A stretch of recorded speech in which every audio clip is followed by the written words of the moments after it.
Bonjour à tous, très heureux de vous retrouver pour votre rendez-vous sport de la semaine. Comme chaque lundi, vous en avez l'habitude, on part pour 10 minutes de sport local. Au programme, aujourd'hui, on va parler football, volley, mais on commence avec du sport de combat et plus particulièrement du full contact. Hier, à Valenciennes, le jeune bragard de 21 ans, Ilyes Abed, a décroché la médaille d'or en Coupe de France en catégorie moins de 85 kg. Licencié au club de boxe américaine Bragard, il a livré une prestation solide, dominant ses adversaires. Une victoire qui fait office de préparation en vue d'un combat pour l'obtention d'une ceinture prévue en février prochain. Écoutez sa réaction à notre micro. Au niveau des combats, ça a été quand même assez compliqué, notamment le cardio à la fin sur le troisième combat, mais sinon le reste ça a été niveau technique, tout ça. À la finale, ouais, elle a été assez compliquée, l'adversaire était quand même assez fort, il était quand même très fort, il était bien technique, puissant, tout ça, donc c'était quand même assez serré au niveau des rounds, mais ça s'est passé comme prévu, j'avais mon game plan, tout ça. Bah, ça fait plaisir, ça fait toujours un titre de plus, donc en plus, vu que je viens de perdre ma grand-mère, c'était un peu pour elle aussi que j'ai combattu. Ça fait plaisir de rapporter cette médaille. Et la réussite est aussi familiale puisque son petit frère Ilyes Abed a lui aussi été titré en moins de 80 kg. Il n'a cependant, lui, pas eu à combattre. Oui, ses adversaires n'avaient pas rempli les conditions nécessaires pour monter sur le ring. 2 titres donc pour la fratrie Abed et un nouveau beau week-end pour le club Bragard. On passe maintenant au foot avec un focus spécial sur le 6e tour de la Coupe de France. Le Bar FC recevait l'Olympique Charleville Prix Ardennes Métropole, club de National 3 au stade Jean-Bernard. Sur le papier, la rencontre semblait bien déséquilibrée en raison des 2 divisions d'écart entre les deux clubs. Mais vous allez le voir, l'exploit n'est pas passé loin pour les Meusiens. Résumé de la rencontre. 90 minutes pour un exploit. Ce samedi, le Bar Football Club, équipe de Régional 2, recevait l'Olympique Charleville Prix-les-Mézières, club de National 3, au 6e tour de la Coupe de France. Et la rencontre démarre fort. Dès la 7e minute, c'est le serial buteur Pierre Leroy de Bar-le-Duc qui ouvre le score d'une frappe sèche sur une contre-attaque éclair.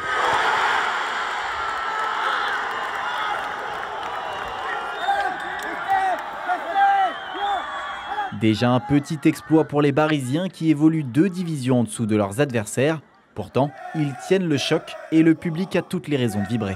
Vu la physionomie du match où Charleville, ils ont pas mal d'occasions, ils ont pas mal de possessions. Bar-le-Duc a une bonne occasion et ils l'ont eu au fond, c'est super. On sent de l'agressivité des deux côtés. Je ne savais pas que c'était une équipe de National 3 et le fait qu'ils arrivent à mener, c'est une prouesse énorme. Bar-le-Duc subit cette fin de première mi-temps mais tient bon, bien aidé par un gardien en état de grâce.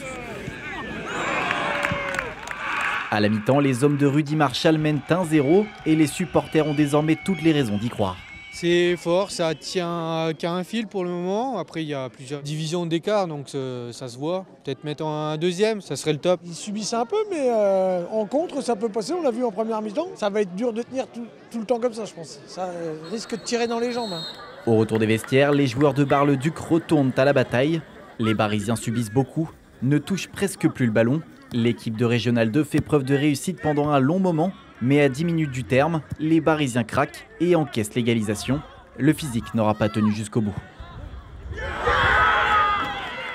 C'est des équipes qui s'entraînent beaucoup plus que nous. Bon, après, c'est pas forcément ça, mais c'est sûr que physiquement, la différence était assez importante. Mais on a réussi à compenser par d'autres qualités et on a fait beaucoup d'efforts. On aurait préféré gagner forcément 1-0 à la fin, mais on est quand même fiers de notre performance, hein, ça c'est clair. L'enjeu du match se jouera donc au tir au but. Et pas de pression. Allez les gars, allez. Bar-le-Duc rate son premier tir. Charleville, eux, ne rateront rien. Score final, 1-1, 5-3 au tir au but pour Charleville, qui file au 7e tour. On y a cru jusqu'au bout, ça a commencé très fort. Il y a de quoi être fier parce que c'est une grosse équipe quand même. Ils sont quand même bien battus jusqu'au bout, donc c'est toujours ça de gagner, quoi. Il manquait vraiment pas grand-chose. On a fait le match qu'il fallait. On sort, on va dire, la tête haute contre le premier de National 3, une très très belle équipe qui est venue avec son équipe type qui nous ont respectés. Et on est déçus, c'est sûr, mais voilà, maintenant on ne va pas au Stade de France pour une équipe comme nous, mais c'est sûr que de voir un stade rempli comme ça fait du bien. Après cette parenthèse quasi enchantée, Bar-le-Duc devra désormais se reconcentrer sur le championnat afin de remonter au classement. Et puisqu'on parle de ballon rond, retour maintenant sur le championnat de Régional 1. Le SC Marnaval jouait hier sa 7e journée face à Étanges-Grande. Match fermé, peu d'occasions et score nul et vierge 0-0. Ce point pris permet toutefois aux Marnavalais de remonter à la 9e place au classement, juste devant le Chaumont FC, désormais 10e. Un classement qui promet un derby électrique dimanche prochain entre les deux clubs haut-marnais. Le résumé complet de cette rencontre sera évidemment à retrouver dans votre infosport du lendemain sur Puissance Télévisions. Et puis, impossible de ne pas parler du retour du CVB 52 sur les parquets de Ligue A. Mardi dernier, les hommes de Silvano Prandi lançaient leur saison à domicile à Palestra face au Plessis-Robinson. Une première soirée attendue devant son public pour mesurer l'état de forme du collectif après la préparation. Mais pour cette entrée en matière, tout ne s'est pas passé comme prévu. Manque de rythme, erreur en réception et un adversaire bien en place. Retour sur une soirée particulièrement difficile pour les Chaumontais.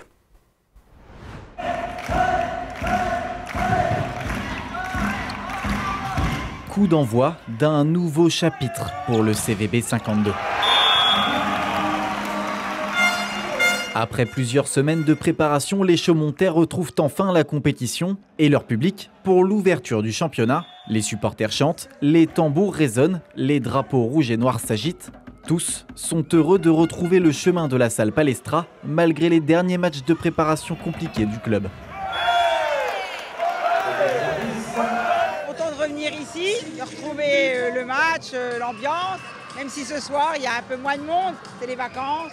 C'est la reprise, il faut que ça se cale, il faut qu'il y ait des choses qui se mettent en place. Enfin c'est Plessis, donc c'est pas non plus une grande équipe pour nous.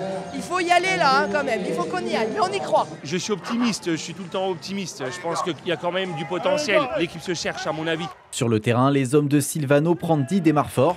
Le CVB 52 impose son rythme dès les premières balles. Un service agressif, un bloc bien en place et une défense solide. Les Chaumontais déroulent. Le premier set est remporté sans trembler et le scénario semble idéal pour une rentrée réussie. Mais la suite sera tout autre. Dès le deuxième set, la machine s'enraye. Les Hauts-Marnais perdent en efficacité au service, les fautes s'accumulent et la réception vacille. Le Plessis-Robinson en profite, retrouve de la confiance et recolle au score. Un set partout, balle au centre. Ils nous ont mis en difficulté des fois de 9 mètres. Je pense que notre niveau, surtout au service, démonté un petit peu. Et ils ont gardé plus ou moins le même niveau de pression au service surtout. Dans le troisième acte, Chaumont tente de réagir, mais l'équipe ne parvient plus à inverser la tendance.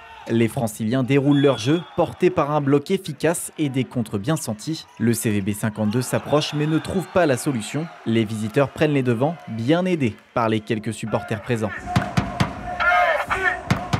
Dans le quatrième set, les Chaumontais jettent leur dernière force dans la bataille. L'intensité monte, chaque point devient décisif. Chaumont pousse pour revenir à 2 manches partout, mais la réussite fuit les rouges et noirs. L'issue se joue à la vidéo et le verdict tombe. Le Plessis-Robinson l'emporte.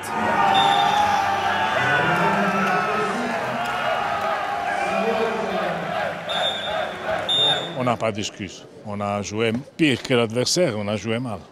Je pense qu'on a joué mal. Mais la préparation a été normale, comme toutes les équipes. On ne doit pas trouver des alibis, non. On doit améliorer. Une soirée frustrante pour les Chaumontais. Le CVB 52 devra encore trouver ses repères pour ses prochaines échéances.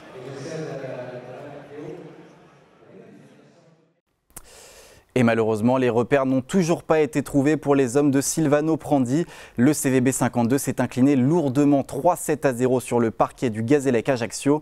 Le deuxième revers de suite donc pour les Hauts-Marnais, toujours en quête de leur première victoire de la saison. Le collectif peine encore à trouver son équilibre, notamment dans le secteur offensif, et devra vite réagir pour ne pas se laisser décrocher au classement dès le début de saison. Prochain rendez-vous ce mardi face à 7 pour la 3e journée de championnat. Voilà pour le sport, restez avec nous sur Puissance Télévisions, l'information continue.